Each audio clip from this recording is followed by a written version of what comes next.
Not all brown people are illegal like the left likes to think. My wife can get a job based on her own merit. She agrees it's wrong to hire based on anything else. So, unfortunately, my friend, you are just pointing out your ignorance. And I know that you're like a rage bait kind of account. But I'm also here to educate you and other people that think like you.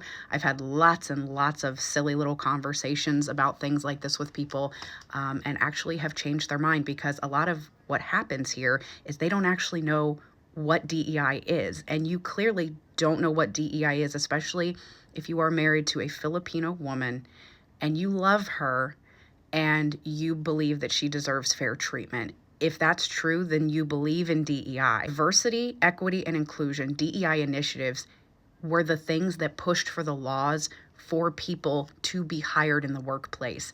DEI initiatives are what created laws a long time ago that told companies, hey, you're not allowed to just hire white men anymore. These companies are run and owned by white dudes, and you guys just can't keep hiring white dudes. Women need some jobs.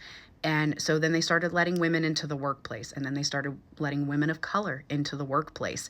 And even now, even though those DEI initiatives pushed for laws for fair treatment and equal opportunities, there are still things like wage gaps. So, for instance, your wife may get a job and do the exact same job and maybe even do a better job than some guy at her work that does the exact same job, but she's going to be paid less for every dollar that man makes. She makes like 75 cents, 50 cents.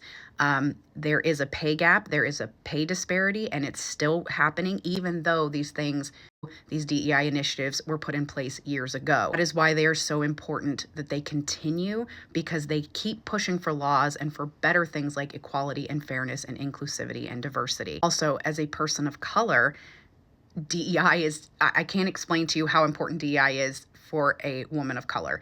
It is extremely important. The people that benefit from DEI the most are actually white women, and that's with having DEI in place. So if you remove DEI, then women of color are going to have an even less of an advantage. Genuinely care anything about her real ability to succeed, you absolutely should be supporting DEI, and you absolutely should be helping educate her. Both of you should be educating yourselves on what DEI initiatives really are, because they cover everything from being a woman to ageism, anti-discrimination laws against age, as people age, and that way they don't just get fired for being old. Well, these things will happen to you one day. You will become older. You will probably, become unable to do things physically that you used to be able to do. And you certainly wouldn't want a company just dropping you because of that. How are you going to afford to live? How are you going to provide for you and your wife? Same thing for your wife. You wouldn't want them just dropping her because she can't lift 50 pounds any longer, or whatever it is, whatever physical thing it is that her job is requiring her to do it. The DEI has absolutely zero to do with hiring unqualified people. What DEI is making sure that everyone has a fair and equal chance at the job. It means that a white hiring manager has to consider your wife for the job instead of just not considering her because she's a person of color or not considering her because she's a woman. It's so important that you educate yourself, especially being married to a person of color, especially being married to someone that immigrated to this country. If you really, really love her, you will stop doubling down on this stuff, and you will educate yourself, and you will dive a lot deeper. You will dive a lot deeper if you really care about her.